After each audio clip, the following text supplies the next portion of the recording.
प्रचार खरार ताती सांगे धीरे धीरे जमुची एवं आमर जो सुप्रीमो ओडिशा जनगण प्रिय नेता श्रीयुत नवीन पट्टनायक हिंजिलू प्रचार अभियान काली आरंभ कर प्रथम पर्याय नामांकन हम भारत वर्ष द्वितीय तृतीय पर्याय भी अन्य राज्य में है 7 पर्याय निर्वाचन तेणु ओडिशा प्रथम पर्यायर काली शेष हम द्वितीय पर्यायर आरंभ हो प्रचार खरार ताती सांगे धीरे धीरे जमुची एवं आमर जो सुप्रीमो ओडिशा जनगण प्रिय नेता श्रीयुत नवीन पट्टनायक हिंजिलू प्रचार अभियान काली आरंभ कर नवीन बाबू खाली आम प्रचार आरंभ कर बीजेपी वाला करेंगे कौन कौन कौ दिन किए आमि प्रचार अभियान हुए जमी लोक मैंने चाहिए से अंचल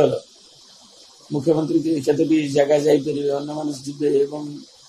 जी जगह प्रचार भी कर क्षेत्रीय स्तर में आम मैंने जमी कर तेणु सम्मिलित भाव में तार गोटे स्ट्रेटेजी और प्लान दलर सुप्रीमो अनुमोदन में से अनुसार से कार्यक्रम है।